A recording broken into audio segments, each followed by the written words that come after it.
What up? What up? What up? It's another midday episode of the Shark Cove. You guys really liked it yesterday. We had some really nice live numbers. I don't know what the fuck you guys were doing in the middle of the day, but yes, I do. You were watching us. I don't know what you should have been doing, but what you should be doing is watching us again. So I say us because this time, instead of me just incessantly rambling with music in my ears and kind of trying to find the words, I can at least, when I don't know what I'm going to say, or perhaps I'm a bit stumbled by that of the English language or talking in general, I can throw it over to Freerolls. The second time on the Cove, first time in the midday.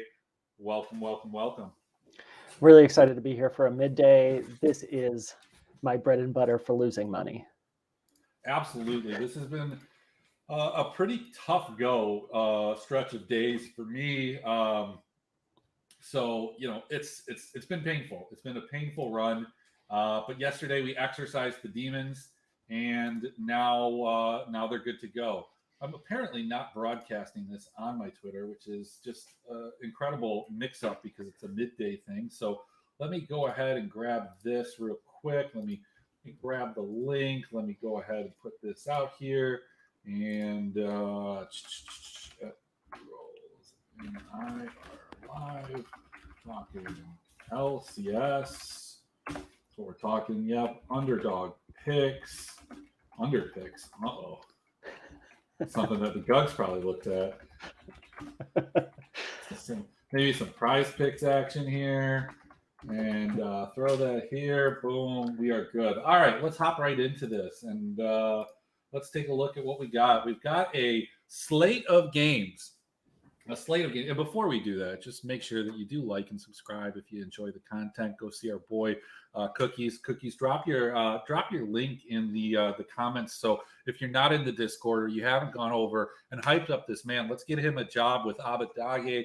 And if we can all do that for the show, maybe he will work for me for free. Believe it or not, this show is a negative money generator for me because I do pay that man.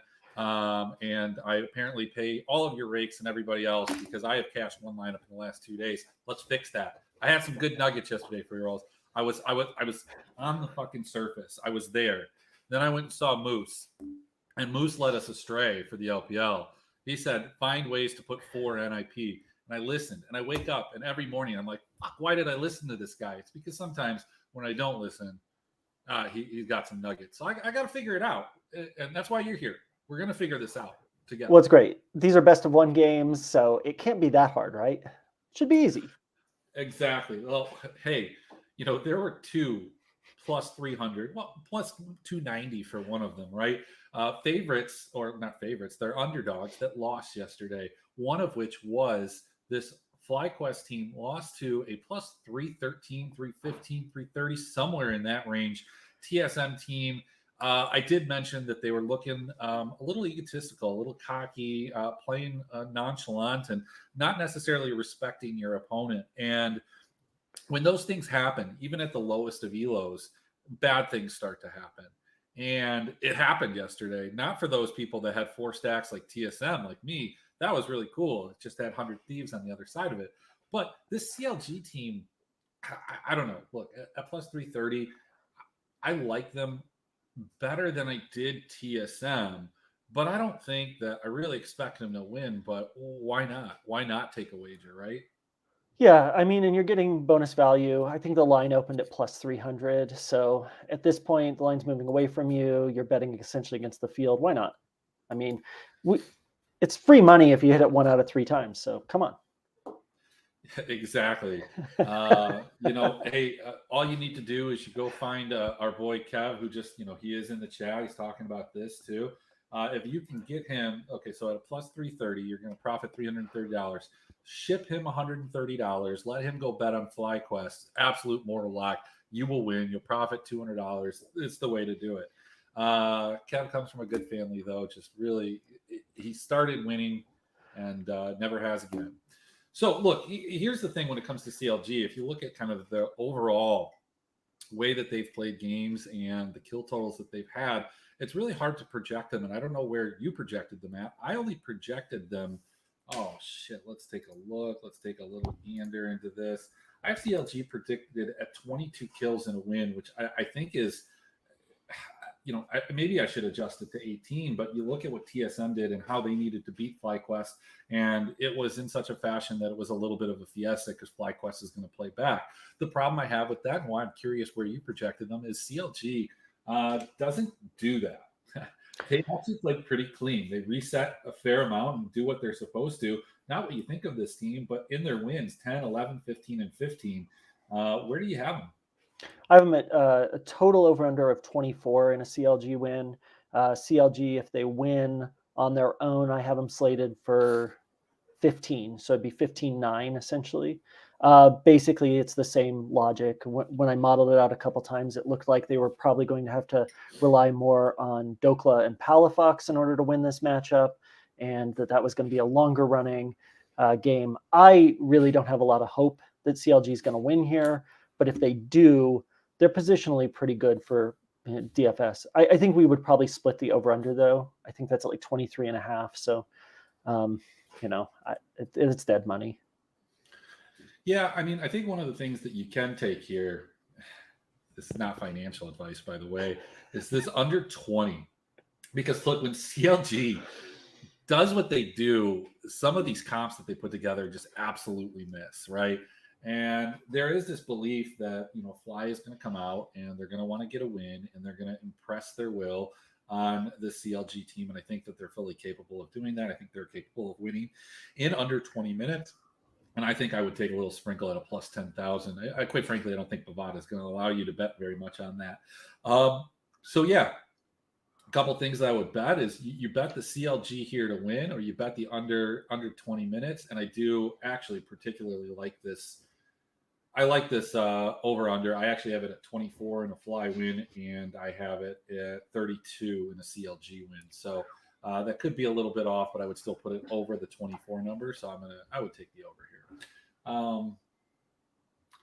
Let's take a look at the next game. Probably a little more interesting. It's not. It's not. I love coming on these slates where there's like one game that's interesting, and we'll get to it at the end. No, so, I mean, like you're getting a big number here, kind of. Not enough though. Yeah, so plus 325, this Immortals team against EG. I mean, EG at times has looked a little brain dead. They've kind of looked uninterested or just not as good as they were.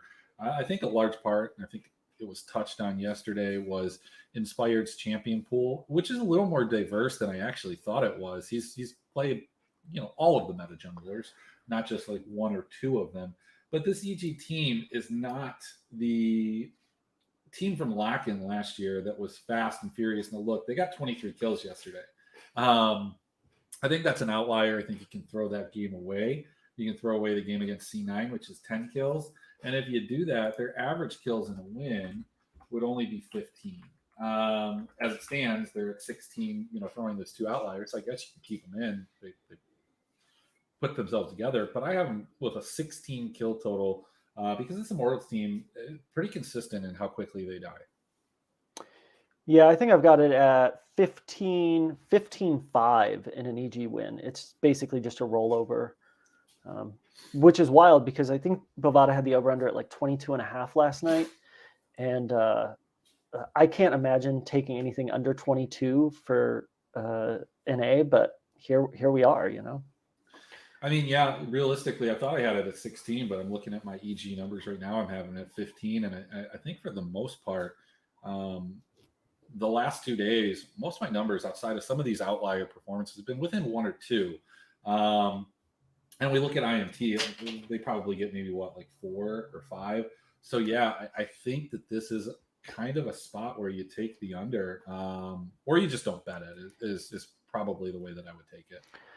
Yeah, I mean, over-unders for LCS is honestly just kind of a crapshoot. You either need to take a high position or very low position on the variable over-unders to make your money back. Nice. Well, look, I am not looking at the comment section, so I'll bring some of your comments up because I'm looking at something else.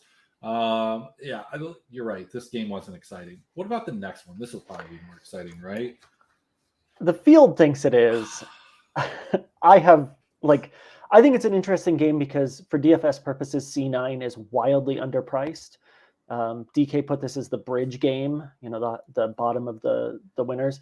So we're going to see the worst lineup, stack full of C9. C9 also projects to have the most kills in a win in my projection model. So the slate is going to get blown out right here. Awesome. Good to hear. I haven't looked at pricing, but I do know that my Cloud9 projections are absolutely crazy. I have them at 20 kills. I think that's a reasonable number. This Team Liquid team, they suck, but they have brief pockets of time within the game where they look really good, but then they throw it back and then they can fight back and get a lead. And I think that those are the type of games that are a little bit more back and forth, and you don't see a team run over them. This game goes probably like 33 minutes, 34 minutes. And, you get maybe 2 or 3 of those like larger fights around Barons and Elders and Fourth Dragons. And those are the games that, as long as one team isn't completely wiped, if you get 1 or 2 players that just survive, that's what you need. That's the ticket. I think that this could be it. I'm not betting either side of this. I would say that I'd probably bet the Cloud9 at -240. That number just seems like it's a little bit low to me. I got it last night on Bovada at -175, which was way too low. Also, the over-under last night was 24.5. I don't know where it is now, but I bought at 28.5 and took over. Because I have it forecasted right where you're at. 20 to 9 is where I have it showing. I have 20 to 8. Oh, they cut the variables out. Oh yeah. No, they've cut some of those Yeah. stuff. Yeah. So it's just I have dead over under.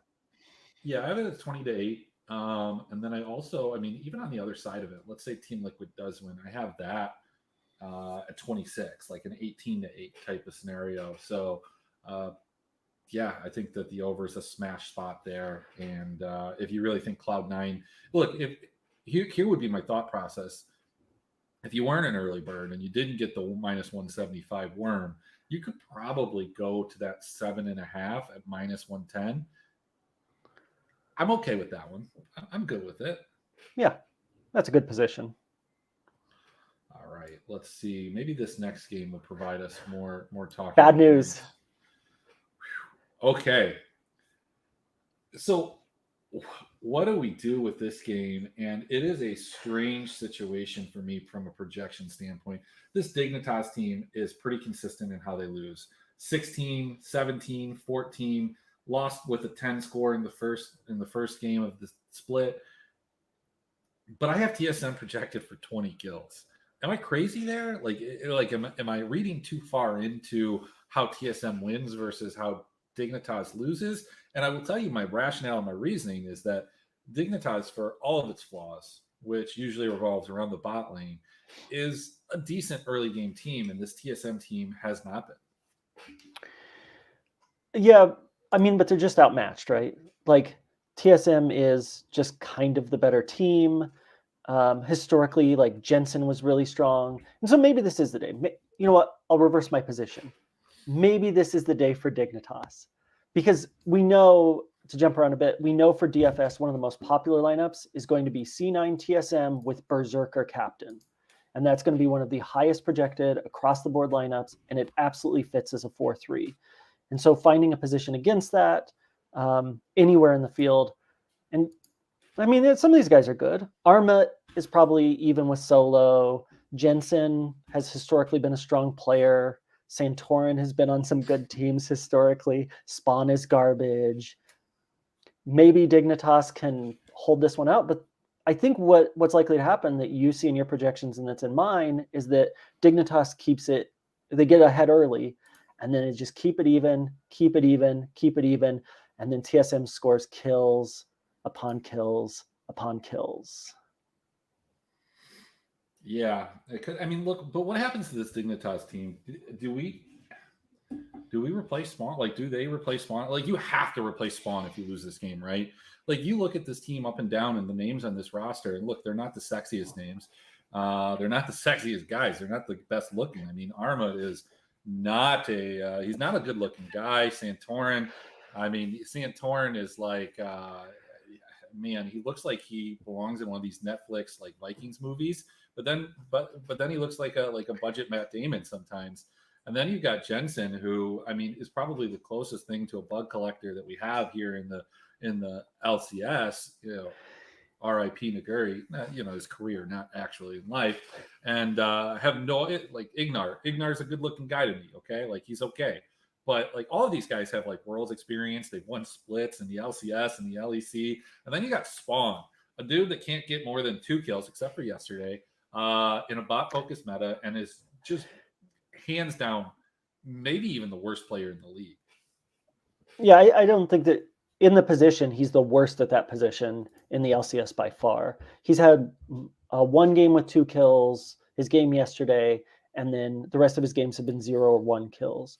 I think the idea was that Ignar and the meta changes were going to help that with him playing more engagement support, and that Spawn would be able to kind of be more competitive in the bot lane. And we've seen 2 games now, and I don't think that's the case, really.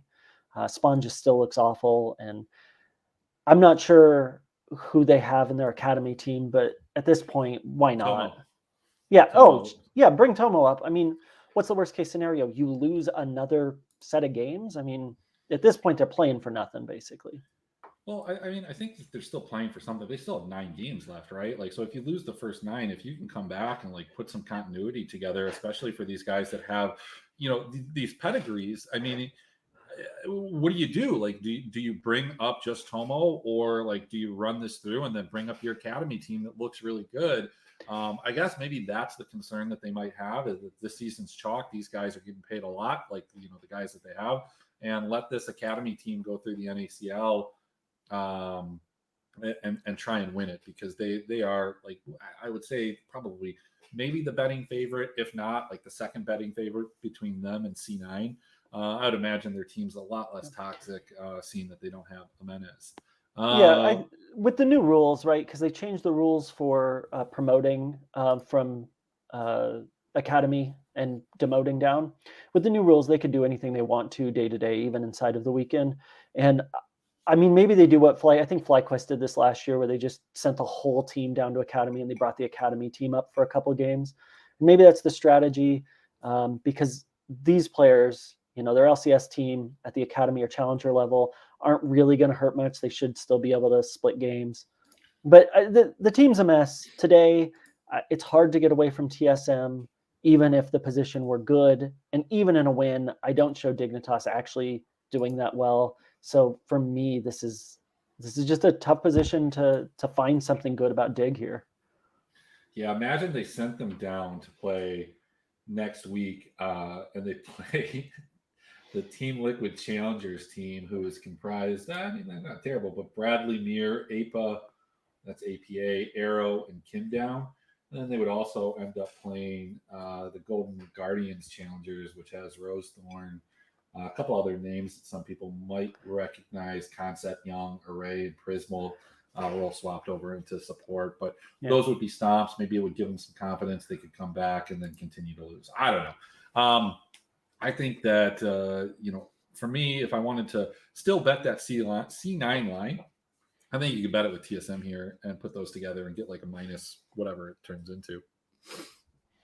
So, all right. Well, let's hop into the last game from a betting standpoint. I think this game is one that is going to garner a fair amount of attention, and rightfully so. We've got a surging Golden Guardians team going up against a 100 Thieves team that has seen better weeks.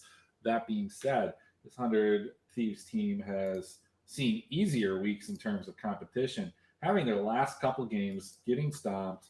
But they played FlyQuest last week. They played EG. They played CLG, which was the surprising one. Probably prevented me from winning $5,000. And then now they get Golden Guardians, which I think is a tougher task and a tougher ask than CLG.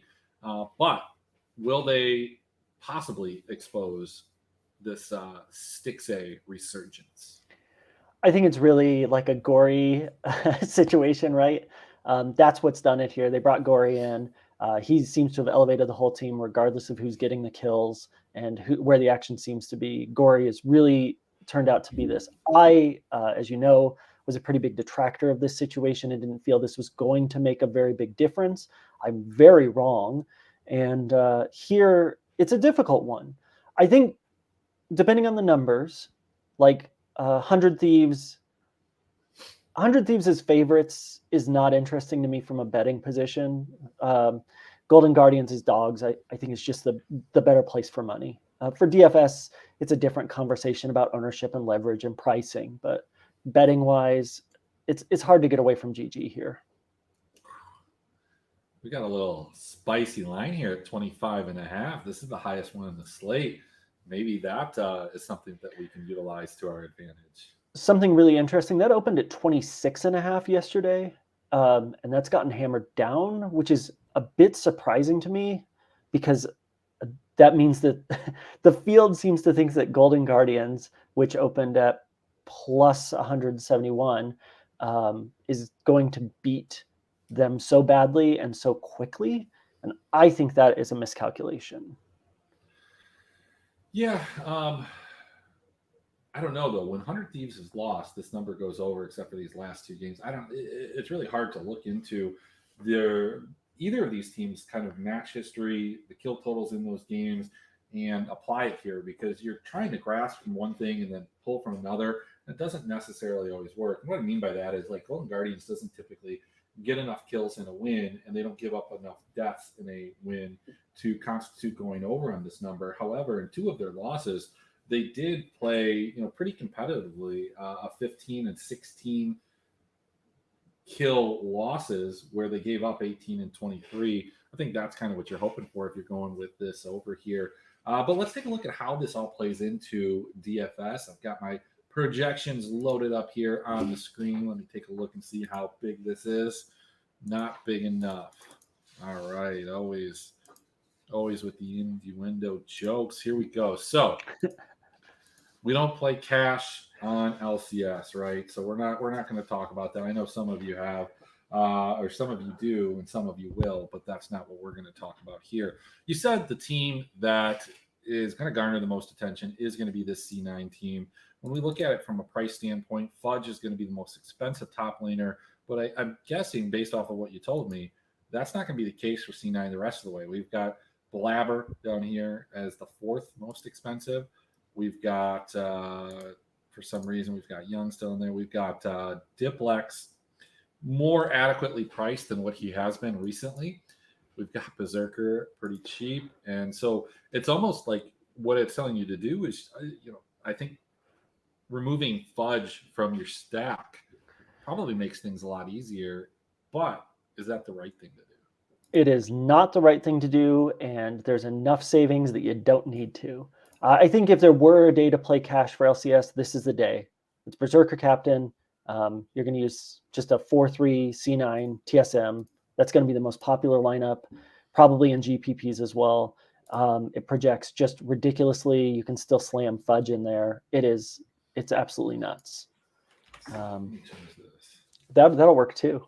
That would actually be an interesting position. Why is my C9 team? Oh, I totally messed that up. That makes they're all 0. It doesn't matter. Yeah, I mean, I don't know. This one just projects better for me. And I'll tell you, I know why it projects better for me. And it's because like Boogie, Maple, and Neo all project for almost the exact same score. So it is trying to like fit all of those guys in. And I think I have TSM probably scoring a little bit higher than C9 for a couple different reasons. And let's just take a look at it. So, Fudge is the most expensive. He ends up still, just edging out Big Dokes for the highest scoring projection on the slate. as you can see, there are a couple like big favorites that I do want to play, and I want to play their teams, but I don't want to play them. E.g., Someday doesn't project well, Impact doesn't project well, and the top laner, Tenacity or Licorice, either one from that game, don't project very well. It's interesting.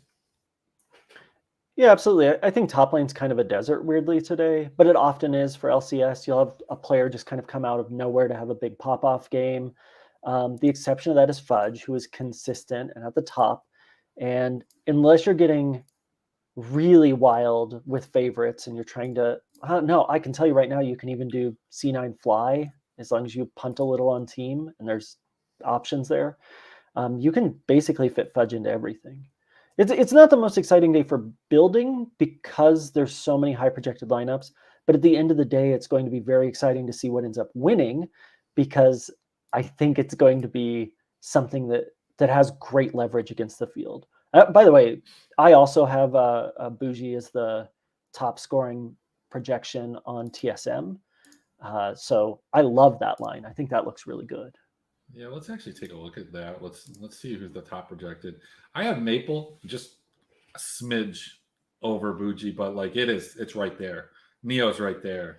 Let's take a look at the jungle position and see who I have projected very well. Wow, that is no surprise. Contracts just absolutely crushing it. Remember, this is projecting like a 22 kill win.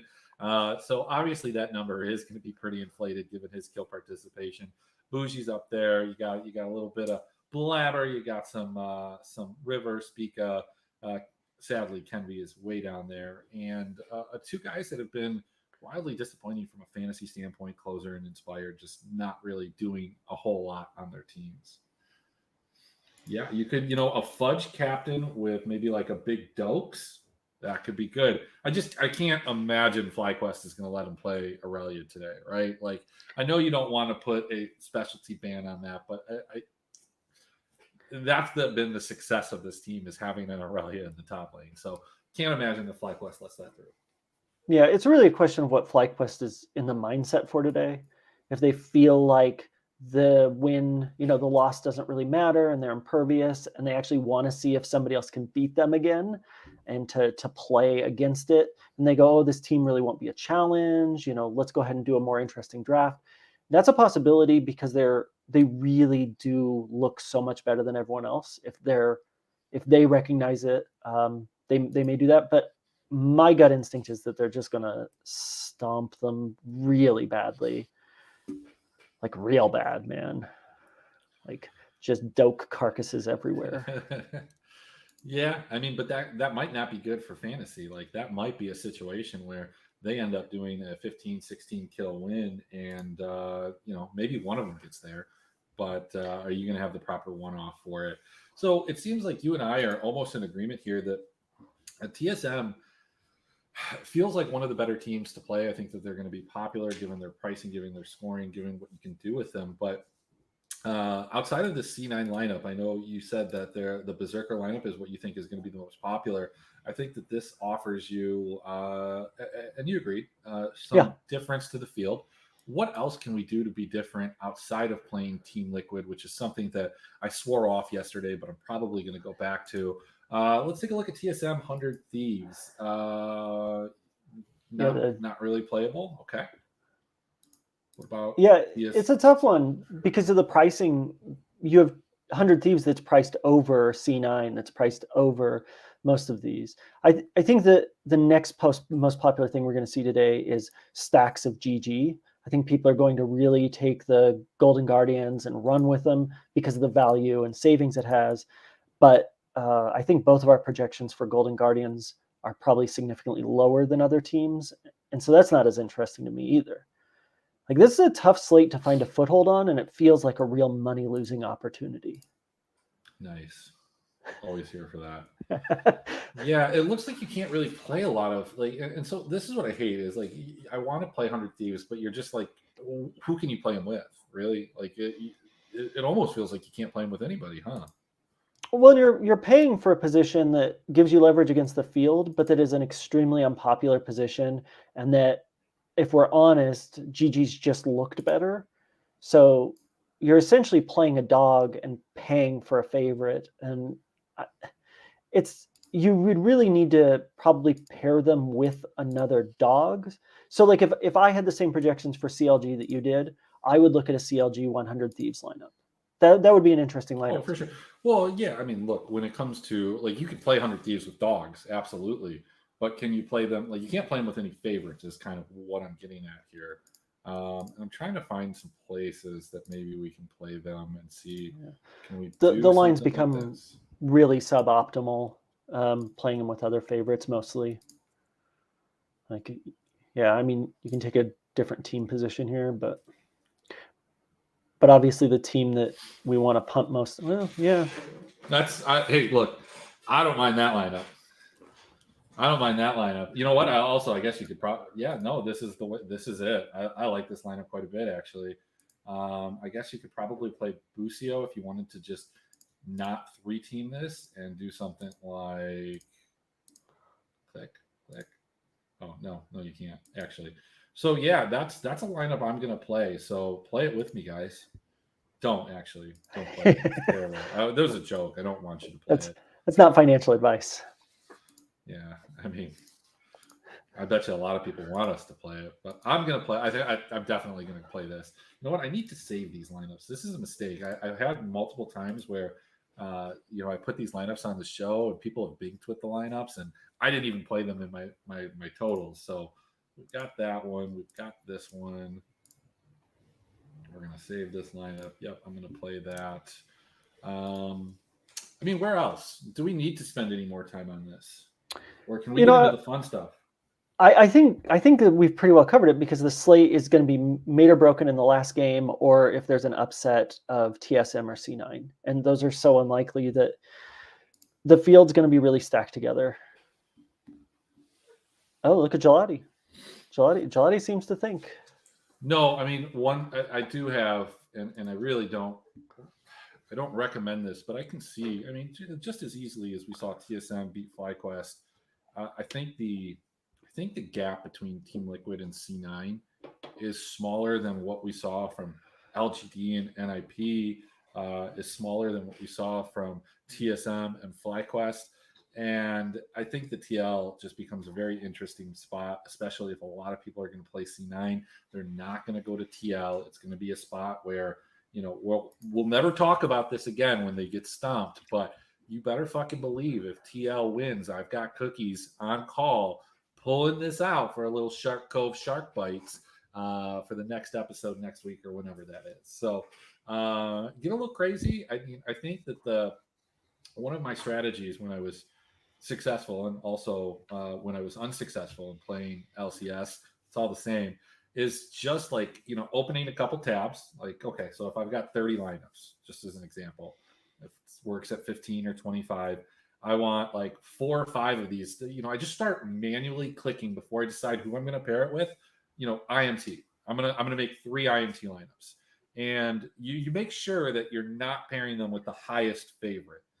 That's the big thing, because like when inherently you play one of these really, really, really big dogs, whether it's the TSM yesterday as an example, I didn't want to play them with, like C9, I think. I don't remember exactly who you could have compared it with, but I went like a step or 2 below. I went with like 100 Thieves. And I do this when I do team one-offs too.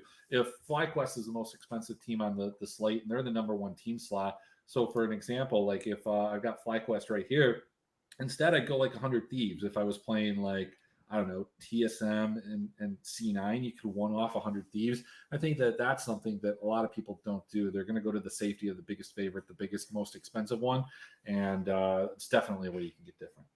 Well, especially at the team slot where the biggest favorite may not always score the most in a best of 1 because they do have a tendency to close games faster. You're going to do better mid-range. But I would say like the trick to winning at LCS and for winning GPPs is to find the dog that's going to score the most in the upset and stacking it. Like historically, that has been the most common by far for winning strategies. Like, the challenge though is that if it's one of these like popular dogs, like the Golden Guardians is not like. Well, Golden Guardians isn't going to be a dog. I mean, like we'll see what their actual ownership looks like, but I think their ownership is going to be like in the top 4 or 5 aggregate. So I think they'll essentially be in that favorites pocket. But I think that's what we call a chalk dog. yeah, without a doubt. No, but it's a super interesting slate just because we don't know how it's going to shake out. All right. Well, let's try and predict how it's going to shake out. Let's go. I want to see the results. Those are terrible. Let's go over to little underdog fantasy here. Code Cove. Just in case you didn't know, we have a $100 match bonus if you haven't signed up. If you're in a legal state, go ahead and do that. Like and subscribe to the YouTube, and send some donations. If you go through the Discord, you can get my Venmo, you can get my PayPal if you like the show. Go ahead. We put everything either into more gambling or into Cookie's pocket, so he can make us some really good videos. Well, let's talk about it. Let's start here. This Impact 2.5 kills. What say you? It's pretty much on the money. Like, realistically, we don't know how FlyQuest is going to win, and there's been a lot of variance. And they may like hard push against Dokla, so I'm a little worried that this Impact 2.5 is probably just about right. I don't have any interest in it. Yeah, I would lean towards the under. I have Impact at 2.2 and 1.8 in an 18 kill win. So it feels like it's a spot that I think you can sprinkle on a ticket and go under if you wanted to do that. Now, what about this Luger 2? This is one that I kind of am interested in on the under. I have him 1.24 in a four kill loss. Obviously, if they win this game, this is a number that's going to fly over. Yeah, I have him. I actually am taking the higher both ways. It's not one of my feature plays of the day, but I actually like the over 2 in both positions. I think that in a loss, you're looking at, I think I've forecasted for 6, and he should snag almost half of those historically. And in a win, obviously, he's going to clear 2, no problem. Although I actually don't have him that much over in a win. I think I've got him at 4. I have him at 5 in a win, but I have a 22 kill win, so that's going to probably impact that. If we bump this up to 6, I still have him under. Where does he need to be to get over that 2? It's actually at the 7 spot. So I think that's going to be something that I'm going to sprinkle. I don't know if I'm going to have a core. I'm going to play like a bunch of like two-man tickets, I think is what I'm going to do with like one 5-man. And maybe we'll put together one on the show. In fact, we will put together one on the show.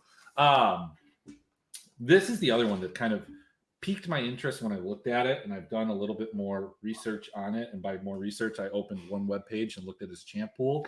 That is Inspired at 2.0. It's a spicy pickle of a line, let me tell you, or squeaky pickle, spicy pickle. What was slippery pickle? I think is what it was. Yeah, I mean, I think there's a real possibility. Junglers are really going to come down to champions. So if you feel comfortable with his pool and you feel like that's a line you want, but I have him under both ways, but it's close enough that I'm not taking any position. I'm actually with you there. I have him similar to Impact. I have him at 1.8 and 1.7. The only thing that I really like about something like that is that I do sometimes when a line is close, both in a win and a loss, it's a number that I'm interested in maybe putting somewhere, just because, like, look, he could get 2 kills. Is he going to get 3? I don't fucking know. I hope so if I'm betting the over. But you could also bet the under, and if he gets to 2, I feel pretty good about the under more than the over, I guess. Yeah, I have it as a push or win almost 70% of the time. The only reason that I'm not taking it is because I think there's better stuff, and I try to limit my tickets overall. But that's the strategy, right? You want to find positions that will likely cash for you, whether the team wins or loses, as much as possible. Ones that aren't win-dependent positions, and like maybe that is the one.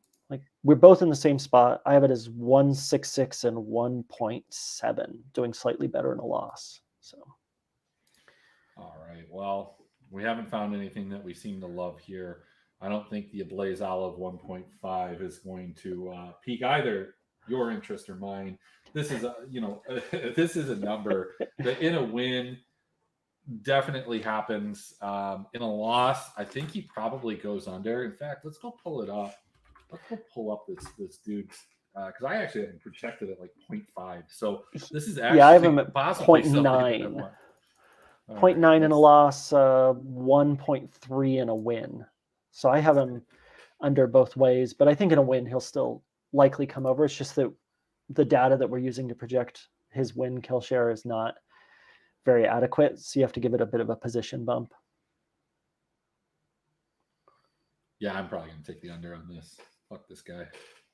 Yeah, if they lose, I think the unders are good. Because if it were 2, I'd be really interested in it.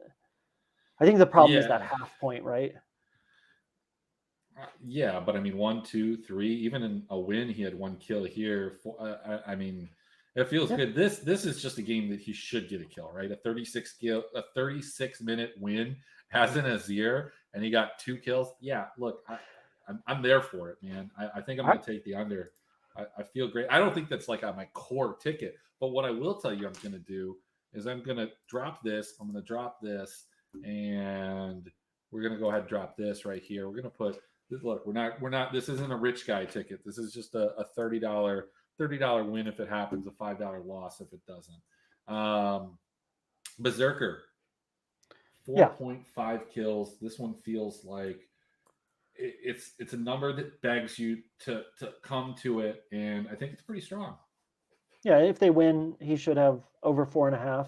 I think I have him. I do have him projected for 6.5, and you're probably going to have him right around there, I would imagine.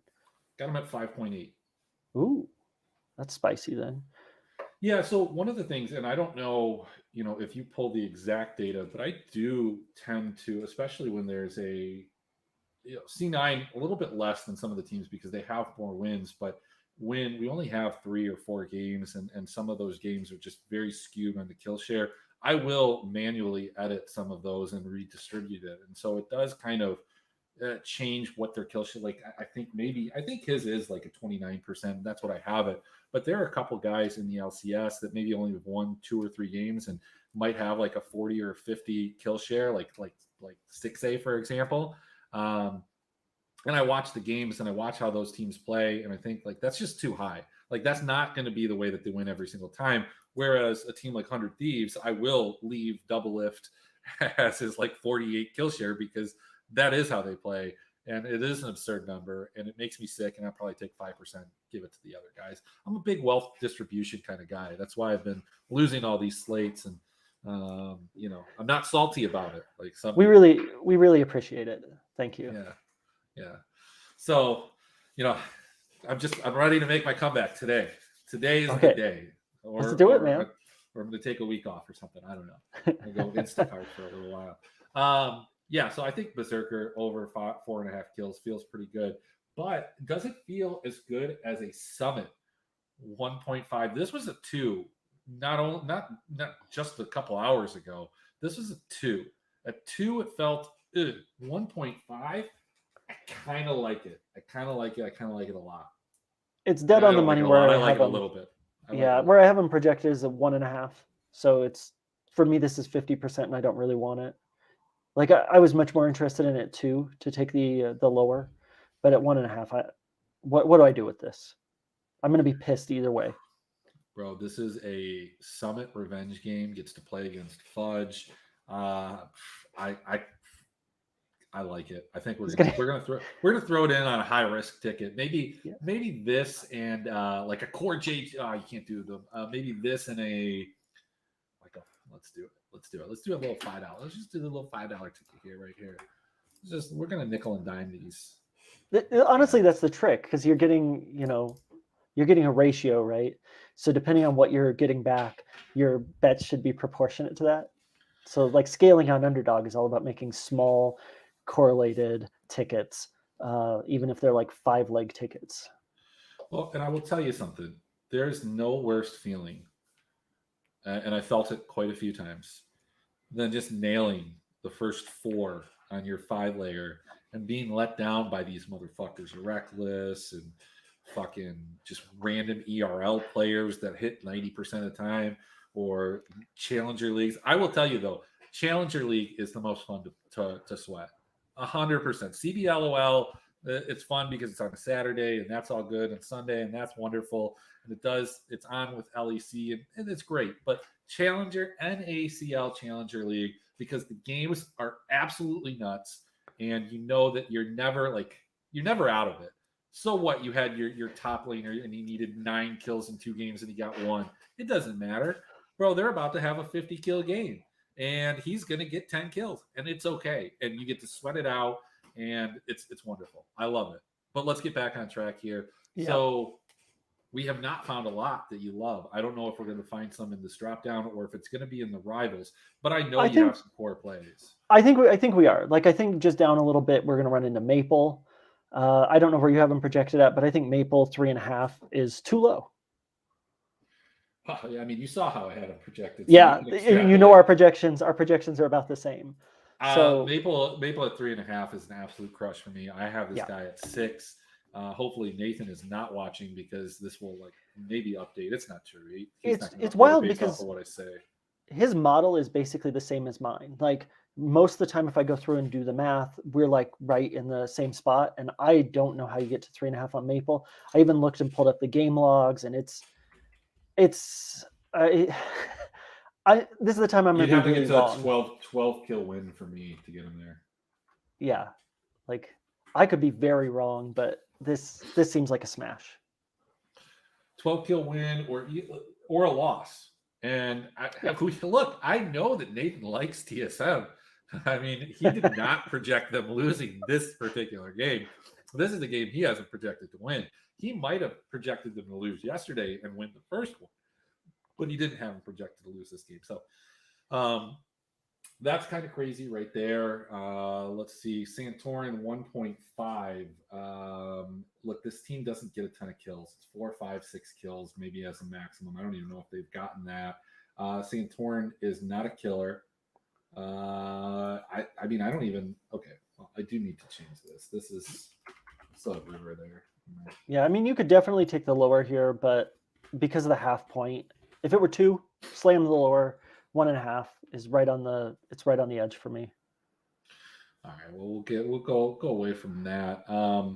I think though, like, the interesting thing to do here is to build a 4-way ticket and then add Maple to it for the 100 Thieves Golden Guardians game. And I'll tell you, I put a bunch of these in because I think there's essentially 4 correlated positions between the higher lowers and the rivals for this game. Okay. All right. Well, we'll take a look at it. Let's go, before we do all of that, let's hop into, we'll do that actually. Let me just pull this up.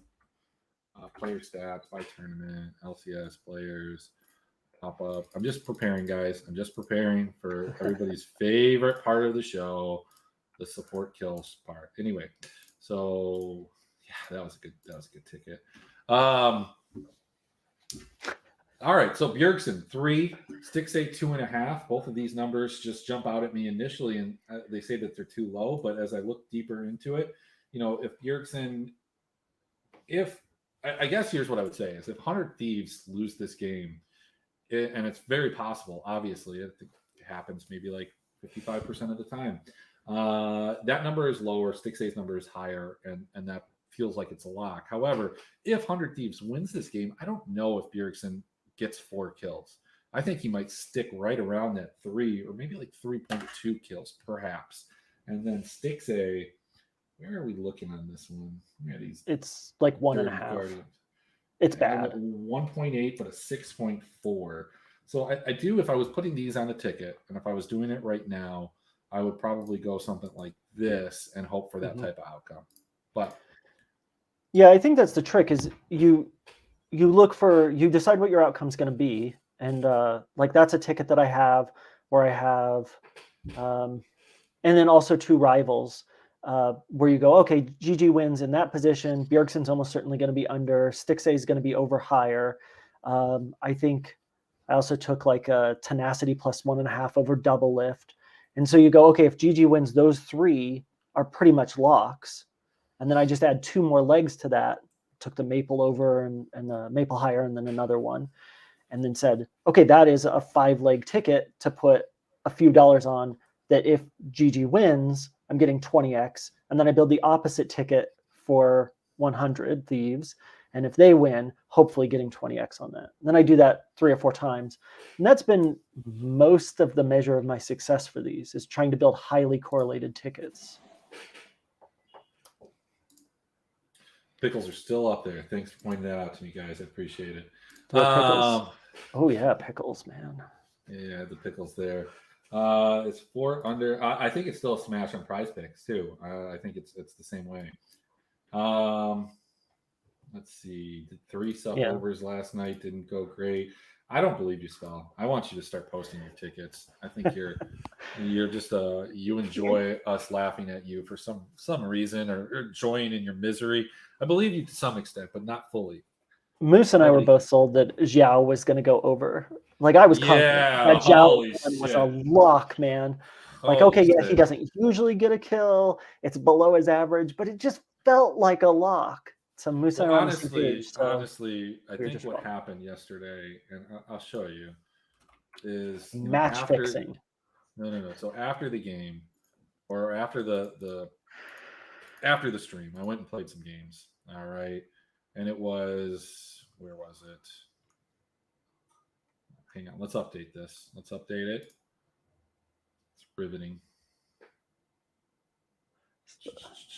I will show you the ARAM. It wasn't this one. This one was a bad one. It was this one, I think. No? Why is it not showing up? Where's the oh, look, my team just sold it out, okay? Like, we lost our ARAM. I knew it was going to happen. The fucking Renekton bought Sterix Gauge second item. I was like, bro, it's not a second item buy. And he's like, it's what it recommended. And I knew we were done. I knew it was over. I had Wukong. They had an Urgot. I couldn't get on him. It was terrible. Anyway, so let's get back to the rivals. Let's build this ticket here. We've got this FlyQuest one. These numbers look pretty good. They look pretty good. Yeah, Prince is one of the guys we've seen enough wins from them. We have an idea that his kill share is basically going to stay solid, even though Vikla's bitten into it a little bit recently. So I like both the Prince minus 3.5 over Spica. I know it's a big adjustment, or the Vikla minus 0.5 over Spica. Slightly prefer the Prince one here, but it's pretty close. Cookies, we can do one after the show. I don't have a problem. Bronze 3, yeah, no, I was, I peaked bronze 1, but I switch around too much, and then I just suck sometimes too. But I play mostly with silver. So I feel like I'm a silver player. I just haven't gotten there yet. Let's see. I don't like any of these. I think that they're pretty close. I think that the Prince and Spica, it's just a big number, and I totally get where you're coming from. It's just, I don't know if I want to put that on this ticket per se. I have no problem with it, and my projections actually support what you're saying. Like, the Prince over Spica makes sense. Like, Prince, I have him at 8.2, Spica at 3. So that's I guess. I mean, I guess you got to trust the numbers, right? You got to trust the numbers. Fuck it. That's just too big. Well, you either have to take a position and go, if the numbers are wrong, then you should take the Vikla over Spica. Well, because it's unlikely that Spica is really going to pick up that many more kills. So if you don't trust your numbers on Prince and you think the 3.5 is too big, then I think the other thing to do is take Vikla. Or take the Spica.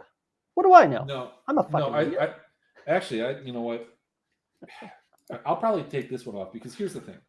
I think at 18 kills, it makes a lot of sense. But if they win this game so fast that it's 15, then it's the other side of it on almost every one of these matchups for me. Yeah. And I think just as easily as they come out and impress their will and just absolutely crush them, that could be an 18 kill game. That could be a 15 kill sub 20 win, like I was talking about earlier. So I'm going to abstain from putting that on this ticket, because this is the Cove ticket. We are like a 50% on that. So who knows? Probably miss everything that I advocate for, and that's going to fucking hit. Dokla versus Palafox, Dokla versus Contracts versus Palafox. It's really interesting because there is no adjustment on any of these. But if you look at these in wins, there certainly needs to be some adjustments. However, I think, the idea is that if they lose and they don't get a lot of kills, 4, 5, or 6, these are all spot on. Yeah, if you give me Dokla plus anything, I just take Dokla, whatever the position is here. But Dokla versus Palafox is one that I have in my tertiary third level pool. I just don't. The two, who knows where the kills are going to go in a game where they're going to lose probably pretty badly. You're betting for a push half the time, I think. So this is not interesting to me. Spell, this is not that far off. This is not that far off, actually. I used to at one point I thought I was going to have accounts for when I was drinking and when I wasn't, and I just got too lazy and I just play it all on the same one. And this is the account that I had since I started playing back in 2020. So it's tough to climb at 13 LP game per game. Yeah, so let's move into this EGIMT. Is there anything here that you really like, that you really love, that you want me to put on this ticket? He's picked up a lot recently, but Jojo Pune had started off really slowly. So I kind of like either the Someday +1.5 or the FBI -1. FBI -1 seems like the better position here, but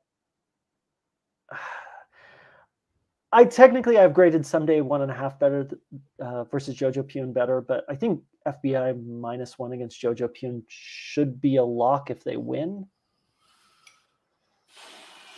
It's tough though because he's just been playing so much better recently, and he's been so much more involved in kills. His kill share has just jumped through the roof.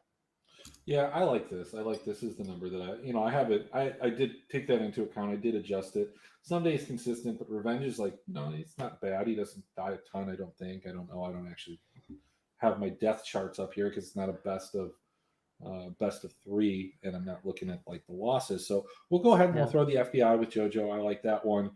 Probably not interested in anything on this side of it, unless we're getting a huge adjustment.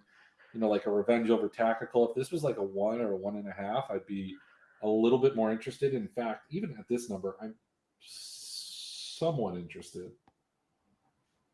I actually am a little interested. It is pretty interesting because I think both of us will have Revenge in a loss, probably having one whole kill more already. So you're essentially getting +1.5 here by our projections. The problem is who knows how many kills there's going to be, and if Tactical gets 1 kill and Revenge gets 0, I only have them in a loss so 4 forecasted kills, right? for I think I have it at 5, and so I don't know, man. Should I bring up defense versus position for you? Do you need that? No, we're not. No, we're not doing that. Yeah, it's close. It's close, but I just don't want it. Yeah. Yep. No analysis needed. I kind of like Fudge versus Diplex a little more, but Fudge versus Fudge minus the half is probably the smarter position because we've seen Diplex recently changing it up. We've seen more moving south of the map, and Blaber's been falling off in his total kill share. So it's a tough one, but yeah, Fudge versus Diplex is the one I have on top. Yeah, so two things to kind of piggyback off of that. Typically, I probably prefer it over the jungler, just given the meta and what they're playing and how they play. But the way that Blabber and Fudge do play in that top half of the map does, give him more opportunities to steal a kill from Fudge. So it's almost like that dive in the beginning of the game could really make a difference there. Diplex, though, if you go back and look at what he played last year, he was like a big swing guy, like swing like a lot. And he's been kind of away from a lot of these kills and splitting off. He only has a 56% kill participation in these wins with an 18% kill share, which is pretty low. It's one of the low. I think it's the lowest mid laner in the LCS right now, at least in wins. That does win. So I think this Fudge over Diplex. I'm okay with it. I know that Diplex's champion could significantly have a larger impact on that, but we have enough wins and enough data on Fudge and Diplex to know that this is the right play, and I'm going to play it. Yeah, Diplex's kill share has like almost doubled in the last, I think, 3 wins, but it's still small. I don't know. I'd have to look it up, but this is the right play. It's the one I have top. Let's just move forward. Yeah, I think. Do you want any of this here? No, I mean, this is if you want to flip coins, if you want to play sups, throw this on your sup ticket, whichever way you want to go, because that's what it is. This is a sup 0.5. These guys are the exact same in wins and losses. One guy will have a good game. I'd probably go on the Yeon side of things, but I probably don't want anything on this Team Liquid. The guy that I think that you get the biggest advantage from is Summit, but he's obviously in the other part of the thing. So yeah. TSM. I think there's It's close, but they're interesting pieces. Like I actually like both the Neo over Bougie and the Neo over Solo, even with the adjustments, but it's surprisingly close on both. Yeah, I think I'm going to go Neo over Solo. I think that's the number that I like. I like a Yeah, little bit better. the 2.5 is a little big, but I think that's likely to be the better position. So that puts you there. I mean, I actually almost think that I think this is better. I like this one better. I like this one better actually. All right, I will tell you I have that like dead on the money because I have in kills I have Bougie at 3.9, Solo at 2.8, and so for me that's like the least attractive one. But you know, it's you're getting some position advantage there perhaps, and Solo sucks. Even when I adjust this down, I have a much higher. So I have it by 2, if not higher, depending on where it is. So that's kind of where I'm going to go there. That's just a projection difference. Yeah, so yeah. You take this, right? I took the Armit side. Yeah, I feel this is better than a coin flip, but not much. Though it is one of the featured plays that I posted. But I really like Armit over Spawn. I think Spawn's. We all recognize he's garbage. Just garbage. So that might not make it. I mean, we have our 5. We have everything here. Let's go ahead and kind of look at this last game and see if there's some spots here, because I think that this was a spot that you liked, and it's so highly dependent on who wins the game that you have to build your ticket around that game. And so I wouldn't add anything from the 100 Thieves Golden Guardians game to any like across the board tickets. I would build very specific tickets that let you maximize the correlation of those props. Yeah, like this. Like I'd love double lip over Tenacity in a win. Love it. You know that looks. And I love Tenacity over double lift in a loss. Like in a loss, Tenacity actually is right there with double lift, and you're getting the +1.5. And so that's like a really important prop for my overall tickets today. I think that's skewed by one particular game, though. That would be my only kind of worry. It is because I don't actually use correlated win share, correlated kill share by game average. I just take the whole kill share percentage. So it does get thrown off by large games. And that is almost certainly what's occurring there. But it's still such a small number in a loss to GG where they would just cave them in. I think I only have them for 5 total kills, that the odds are that Tenacity would still be within 1.5 either way. All right, so let's close out the show here. Let's talk about prize picks. I don't know if you do prize picks, but let's do a lineup here. Let's do a ticket. Can't be any worse than what I did yesterday. So obviously highly correlating the bot and mid, because that's all that they offer. We did not like this, so we're going to take the under here. Just going to grab a couple of the ones that we thought were really good previously and go with that. I think we're going to be in agreement that we're going to go less there, or maybe not. Like, I don't know. That one's kind of concerning, right? I cashed a bunch of tickets the other day when he got 2 kills right as they were collapsing the Nexus. So I'm really hesitant to. I think he went from 2 to 4 in like the last 10 seconds of the game. So I'm a little hesitant there. Maple 4 is a smash. Neo would be a smash there as well. Obviously, the big dependent. You could take the Spawn under 2 probably pretty safely. Okay, I like it. I mean, he's done it once. One time he's gone over 2. And then, do we like anything up here? I mean, I think we said the Luger under 2 was something that I liked particularly. Yeah, we're on different sides of that. I actually like the Luger 2 or over, but it's going to push a huge percentage of the time, even in a loss, I think. So yeah. Let's go. The big Cove ticket. Let's go 50. Let's do it. All right. Well, there are some other tickets in here. We'll talk about that later on the late night Cove. Spawn captain's going to win the day, right? Like that's definitely what's going to happen. Oh, it's disgusting. I'm throwing one into the shock blast right now. Yeah, I'm not going to play a ton. I'm going to play more on these, and but I am going to play the lineups that we talked about. Maybe play Yeah. a spawn captain with like a Team Liquid, a Dignitas Team Liquid. Nobody else is going to have that, and yeah, we'll just run it there. Maybe we can even game stack a little bit. Maybe that's all I'll do is I'll just max in some game stacks. But I mean, game stacking that GG 100 may not be the worst idea since it is like the highest kill share. You've got the highest over under. You've got a lot of interesting positions. There, I don't know. I don't know how I'm going to lose money today, but I'm excited to find out. I really appreciate you having me on today, man. What's your big close? What do you got for us? it's it's going to ruin a lot of what we just did, but maybe we Team Liquid in a win. Ooh. Maybe Ooh. like so. Here's the thing: if you think Team Liquid's going to win, and like you put in all of these tickets, let's say you put in 5 or 6 tickets, and they're all based around like Berserker and some like the Fudge over Diplex and stuff like that.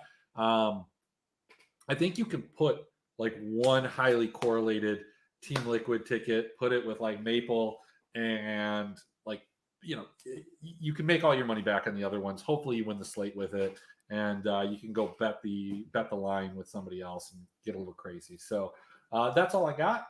That's it. Thanks for being here, and yeah, I'll talk to you guys later. Like literally, talk to you later.